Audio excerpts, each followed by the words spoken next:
Baik, Assalamualaikum warahmatullahi wabarakatuh. Selamat malam, salam sejahtera untuk kita semua. Terima kasih kalian yang telah yang meluangkan waktu ya untuk belajar bersama di malam hari ini dalam situasi demo barangkali ya akhir-akhir ini sedang marak demo terkait Undang-Undang Cipta Tenaga Kerja ya. Ya, baik, hari ini ya mudah-mudahan kalian semua yang hadir sehat semua dan juga yang tidak hadir mudah-mudahan juga sehat. Hari ini saya akan menjelaskan dan sama-sama kita diskusikan terkait dengan konsep tarif sesuai dengan RPS yang diberikan kepada saya. Jadi kalau terkait dengan tarif tentunya ini tidak terlepas dari konsep untuk perhitungan bea masuk ya. Jadi dua variabel penting dalam perhitungan bea masuk itu, yang pertama adalah tarif yang akan kita diskusikan di malam hari ini, dan yang kedua adalah nilai pabean. Nilai pabean ini merupakan yang kemarin kita pelajari berdasarkan Inkotem 2020. Ini implementasinya nanti ke nilai pabean yang kita sama-sama diskusikan nanti di minggu berikutnya, di minggu 5. Jadi hari ini kita fokus ke tarif. Dua variabel ini menentukan besarnya pungutan bea masuk dan pajak dalam rangka impor yang nantinya harus dibayar oleh importir sesuai dengan RPS yang diberikan kepada saya. Jadi kalau terkait dengan tarif tentunya ini tidak terlepas dari konsep untuk perhitungan bea masuk ya.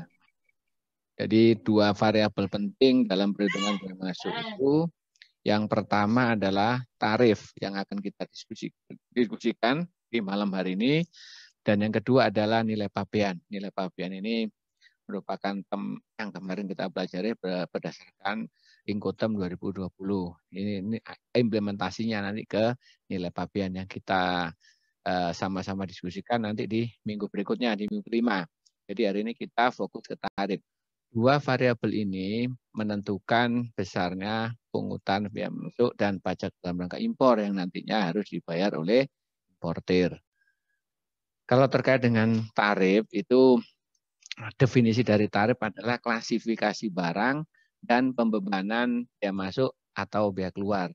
Jadi di dalam definisi tarif ini ada dua variabel pokok ya, itu merupakan penggabungan dari klasifikasi barang dan pembebanan bea masuk. Nah, dua-duanya ini harus kita pahami agar kita nanti bisa menghitung besarnya bea masuk yang terutang.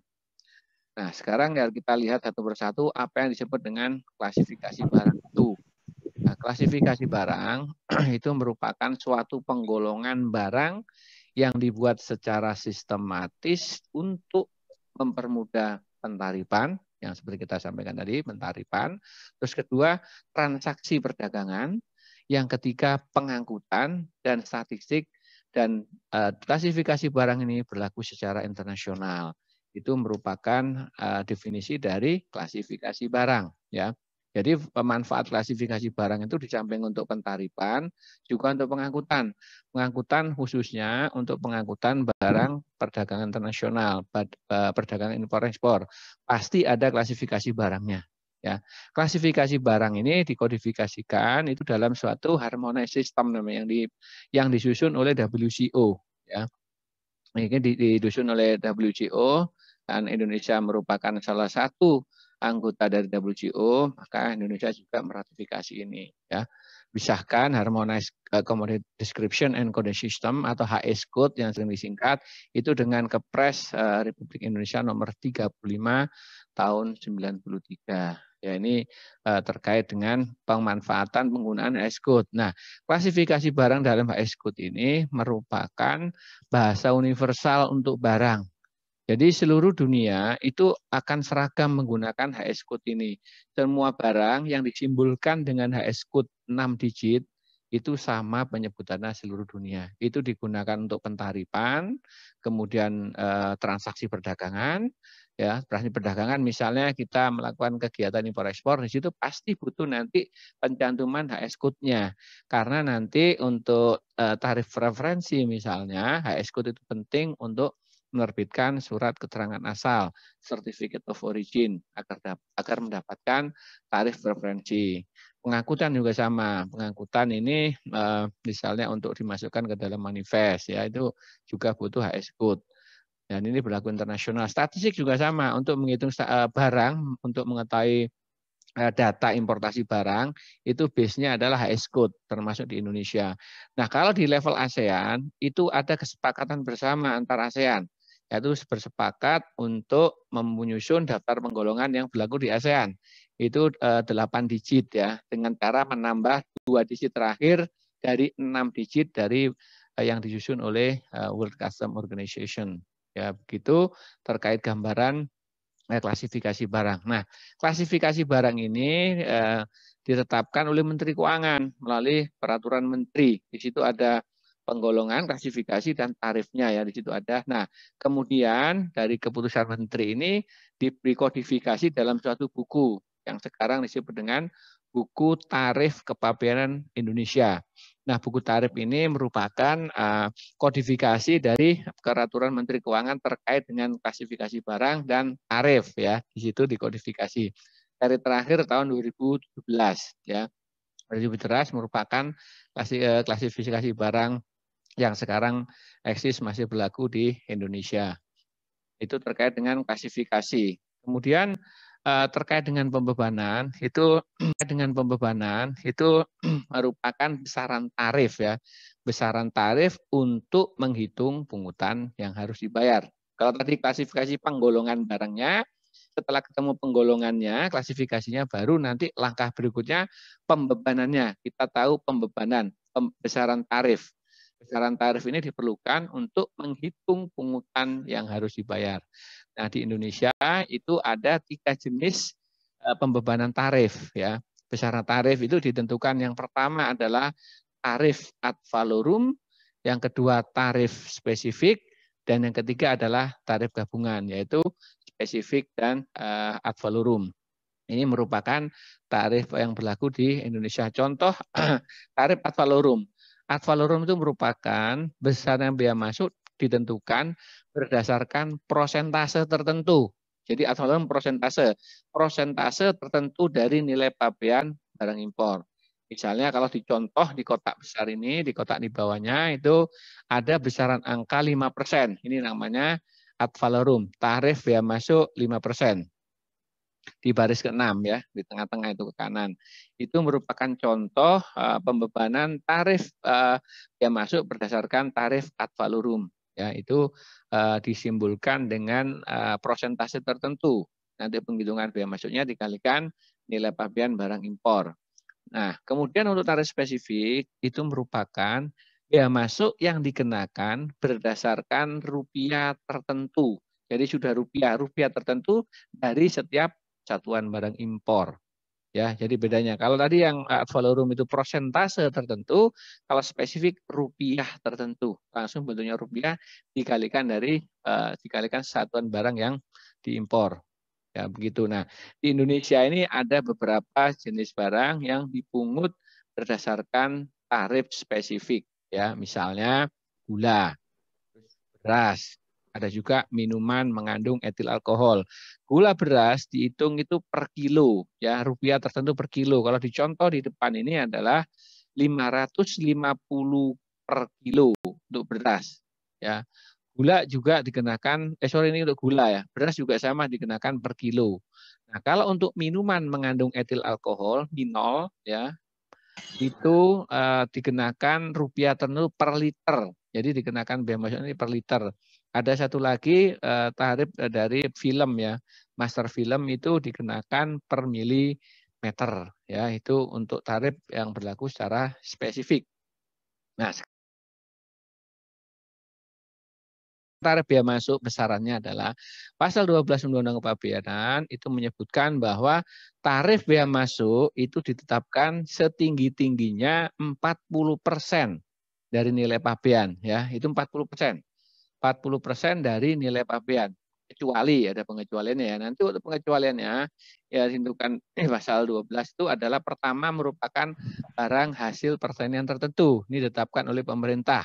Pemerintah yang menetapkan besarnya tarif untuk barang pertanian tertentu.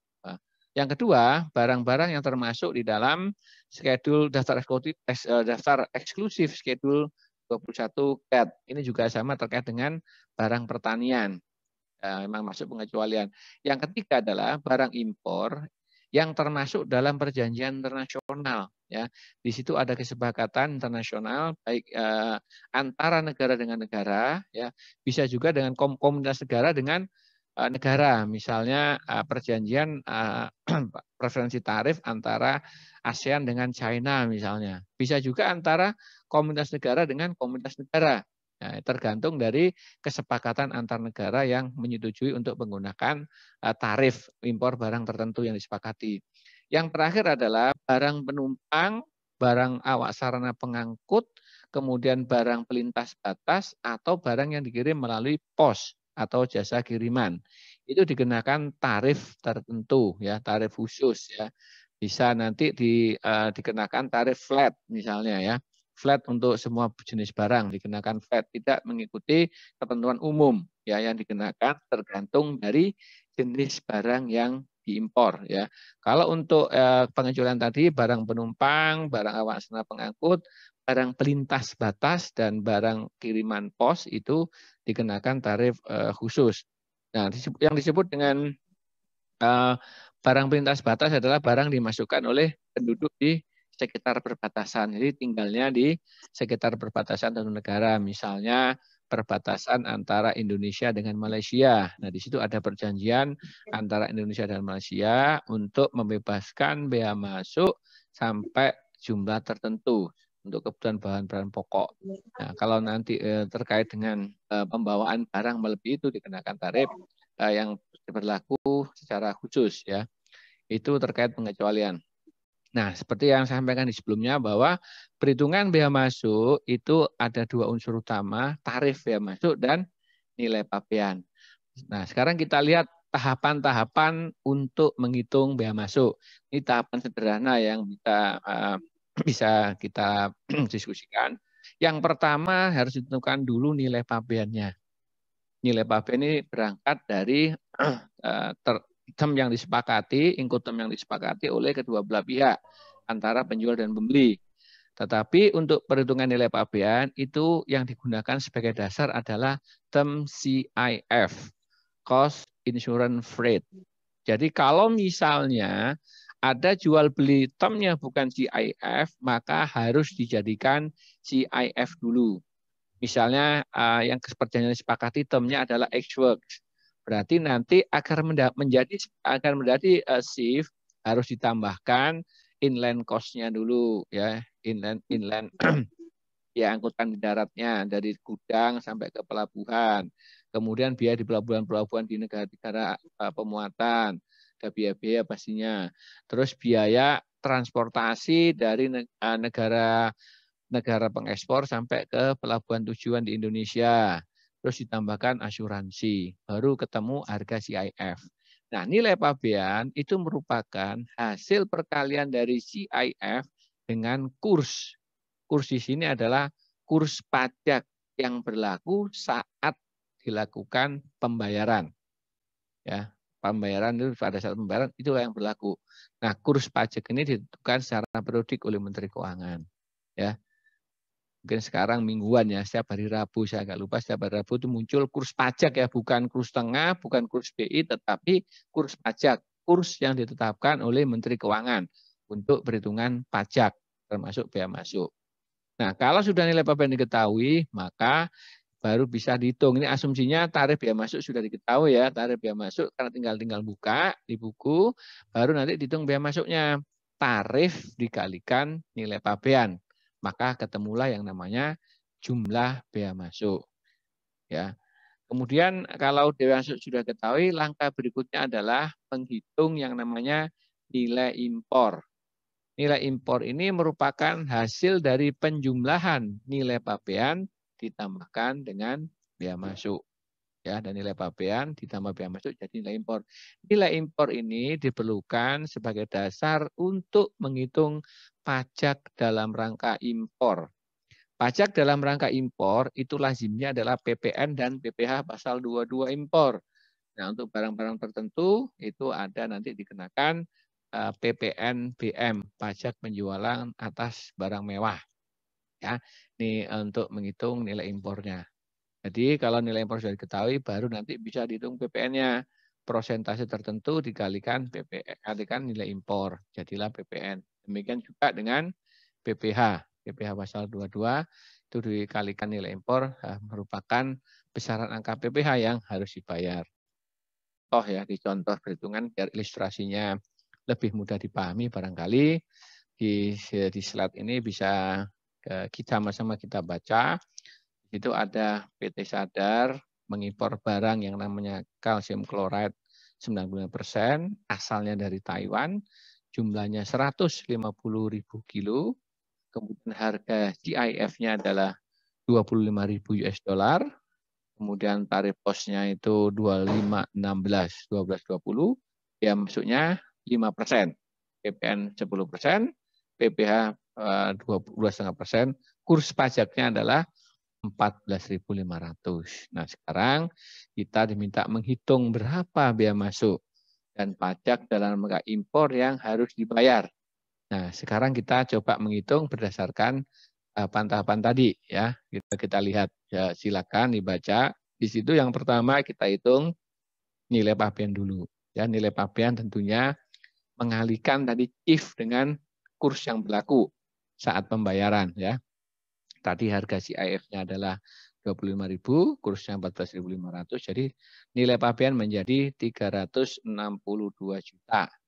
Ini merupakan nilai pabean tax base-nya untuk biaya masuk ya. Nah, sekarang biaya masuk diketahui 5% tadi, berarti kalau menghitung biaya masuk adalah 5% kali nilai pabeannya. Ya 362 sehingga ketemu 18 juta sekian. Itu udah ketemu biaya masuk. Nah, ketemu biaya masuk, baru kita bisa menghitung nilai impor. Nilai impor tadi merupakan hasil penambahan nilai pabean ditambah biaya masuk. Ya, udah ketemu lagi. Nah, dengan nilai impor ini baru kita bisa menghitung PPN. PPN 10% dari nilai impor. Sama juga. Nah, di sini yang lihat PPN ada pembulatan ya. Kalau untuk pembayaran biaya masuk dan pajak dalam rangka impor, itu harus disetorkan, harus dibulatkan dalam ribuan penuh. Dibulatkan ribuan penuh ke atas. Artinya 3 digit terakhir sudah pasti 0 itu. 3 digit terakhir. Ini contoh di sini PPN, kalau hasil hitungnya 38 juta 12.500, maka dibulatkan menjadi 38 juta 13.000. Nah, itu kira-kira ini perhitungan biaya masuk, stepnya seperti yang ada di depan layar ini, ya, di layar komputer atau layar handphone kalian. Totalnya adalah total yang harus dibayar itu merupakan penambahan biaya masuk, ditambahkan PPN, juga ditambahkan PPH. Itulah menjadi total biaya masuk yang harus disetorkan kepada negara. Ya, negara Indonesia menganut sistem sales basement. Nanti importer menghitung sendiri seperti ini, kemudian membayar sejumlah yang dicantumkan ya, tentunya per masing-masing kode karena setiap jenis penerimaan ada kode masing-masing ya. Totalnya nanti 83.313.000 rupiah. Nah, itu terkait dengan perhitungan biaya masuk. Di samping biaya masuk yang tadi di pasal 12 ada tambahan biaya masuk dengan alasan khusus yang mengancam perekonomian nasional. Nanti undang-undang juga mengatur namanya tarif biaya masuk anti dumping, tarif biaya masuk imbalan, ada juga biaya masuk tindakan pengamanan atau safeguard, yang terakhir adalah biaya masuk pembalasan. Itu tambahan biaya masuk yang diatur dalam Undang-Undang Kepabeanan. Ini kalau kondisinya adalah ada alasan khusus yang mengancam perekonomian nasional. Sekarang kita lihat masing-masing. Yang pertama adalah biaya masuk anti dumping. Nah, biaya masuk anti dumping ini dikenakan terhadap barang yang dimasukkan ke Indonesia menggunakan praktek dumping. Ya, di dumping ini ya digambarkan sebagai harga ekspor itu lebih rendah dari nilai normalnya. Ya, harga ekspor, harga yang dijadikan sebagai transaksi jual beli dengan Indonesia itu lebih rendah dari nilai normalnya. Nah, harga ekspor ini merupakan harga yang sebenarnya dibayar atau akan dibayar ya terhadap barang ekspor yang akan dimasukkan ke dalam pabean Indonesia. Ya, harga yang disepakati ya antara penjual pembeli. Sedangkan nilai normal itu adalah harga sebenarnya di atas barang sejenis di perdagangan pada umumnya di pasar domestik negara pengekspor. Ya, misalnya ini contohnya misalnya nilai normal di sana, harga normal di pasar negara pengekspor adalah 100 misalnya. Kemudian harga ekspornya 75. Berarti di sini harga ekspornya lebih rendah dari nilai normal. Ini ada indikasi sebagai praktek dumping.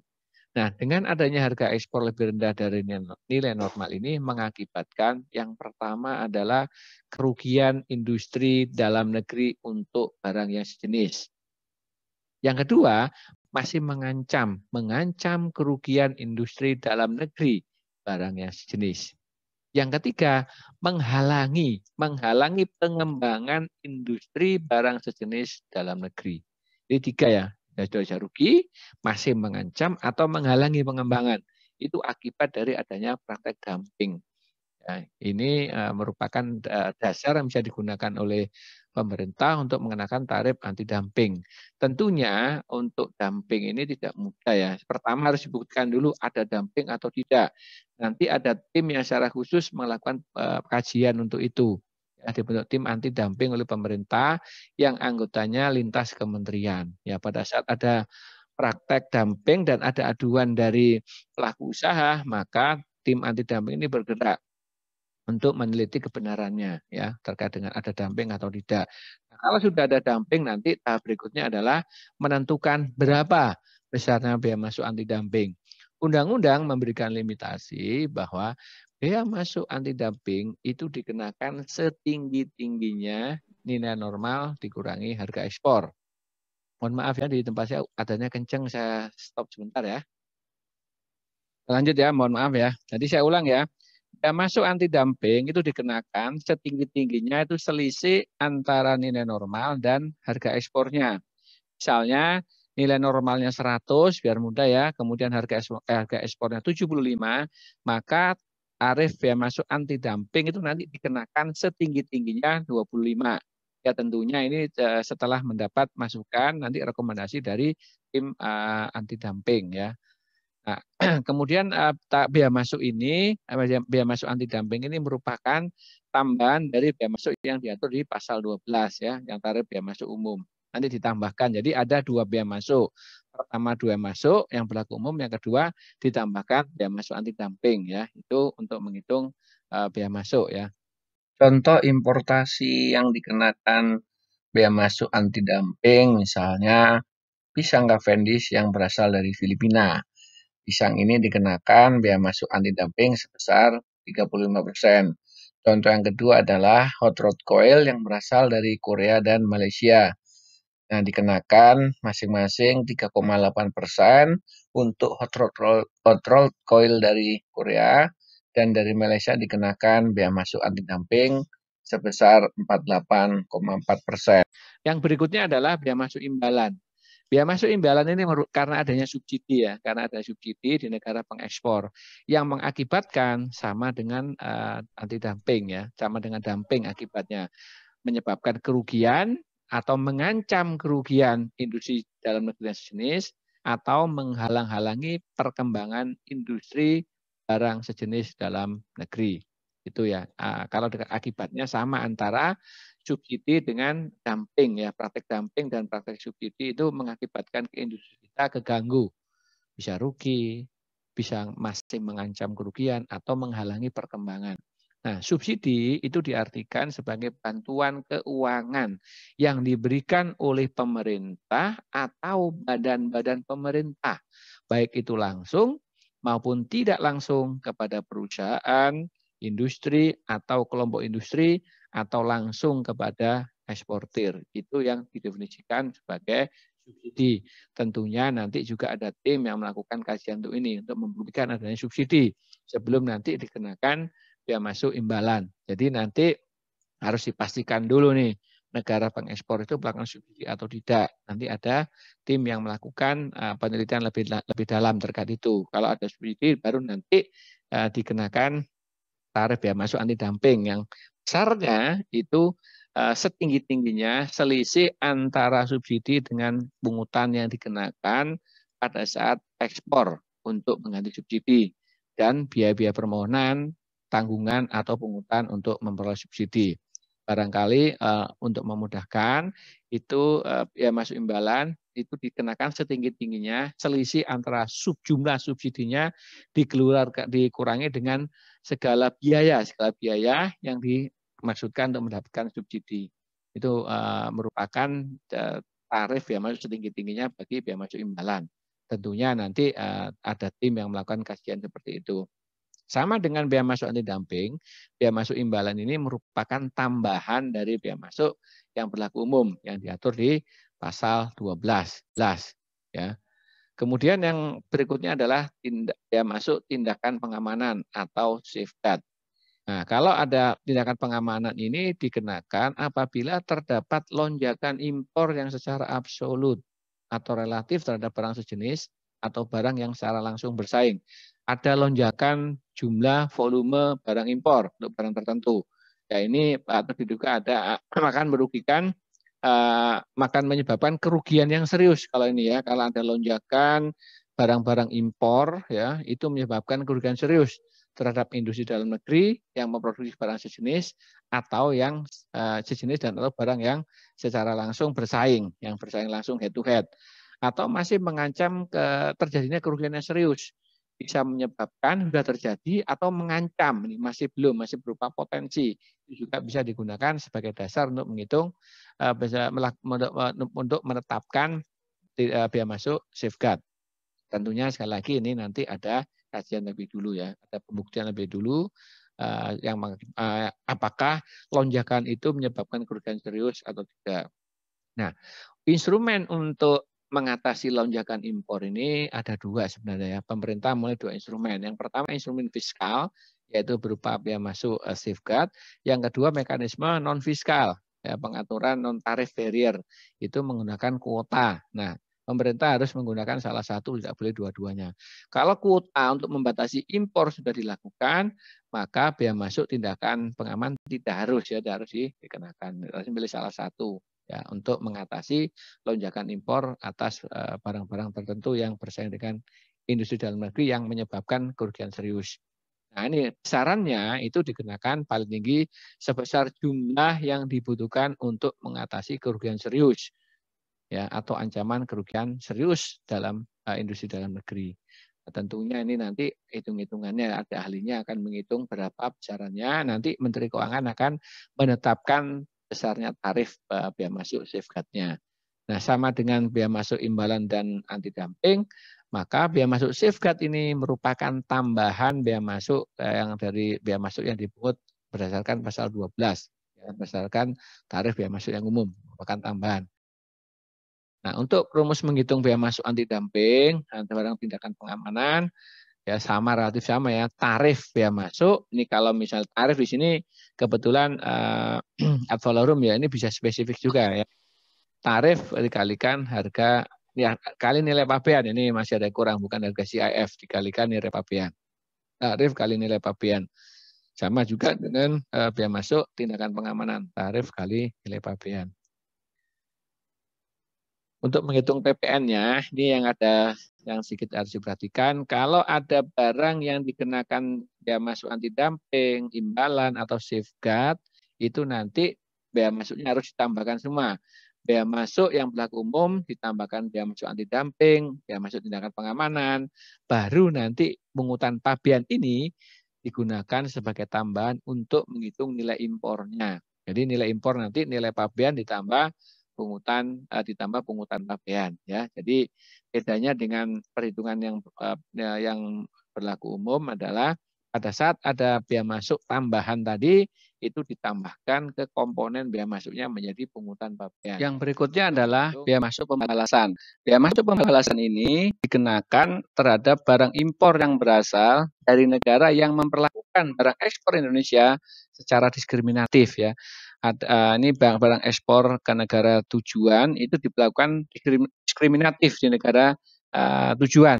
Nah, kalau ada kejadian seperti ini, maka undang-undang memberikan kewenangan kepada pemerintah untuk melakukan pembalasan dengan cara mengenakan biaya masuk pembalasan. Ya, ini misalnya perlakuan diskriminatif ini bisa berupa adanya pembatasan ya, pembatasan barang-barang yang dari Indonesia misalnya tidak boleh masuk ke negara tertentu atau dilarang atau dikenakan tambahan biaya masuk. Misalnya barang Indonesia yang masuk ke suatu negara dikenakan tarif yang lebih tinggi dibanding dari negara lain. Ya, itu termasuk bagian dari perlakuan diskriminatif sehingga dengan adanya amat undang-undang ini maka dapat dikenakan bea masuk pembalasan atas impor yang berasal dari negara yang memperlakukan barang Indonesia dengan diskriminatif.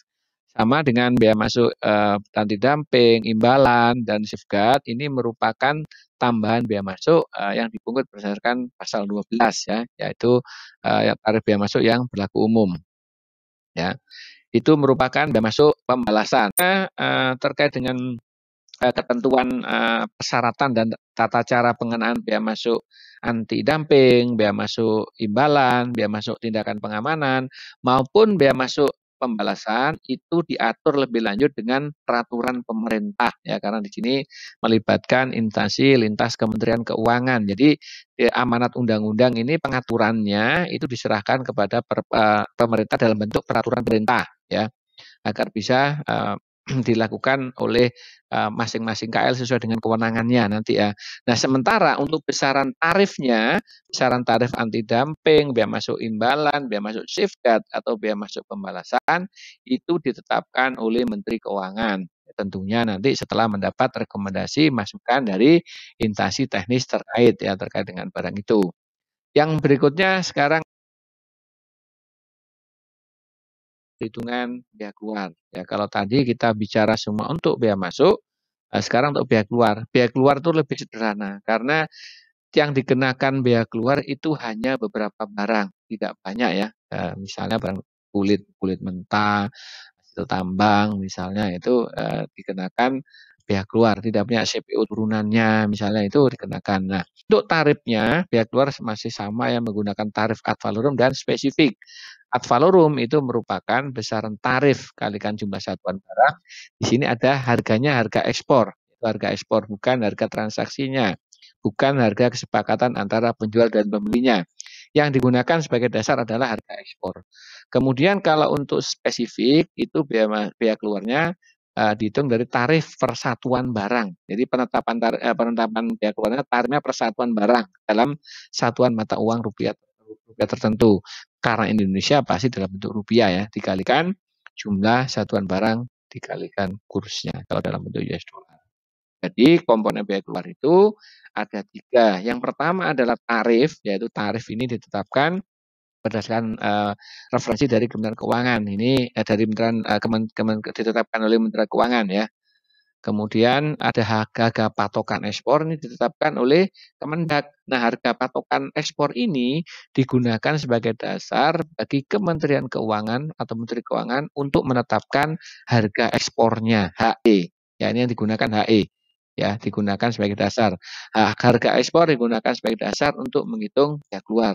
Tetapi harga ekspor ini merupakan masukan dari HPE dari Kementerian Perdagangan. Yang ketiga adalah kurs. Tentunya kurs ini yang berlaku sama dengan untuk menghitung kurs biaya masuk menggunakan kurs pajak yang berlaku saat pembayaran ya. Ini contohnya misalnya di sini ada ekspor. Ekspor itu 20.000 square feet kulit sama atau bahasa lainnya adalah wet blue. Harga ekspornya tetapkan 4,4 per square feet besaran tarif biaya masuk 25% dan kurs pajak yang berlaku 13.800. Hitung biaya keluarnya simpel ya.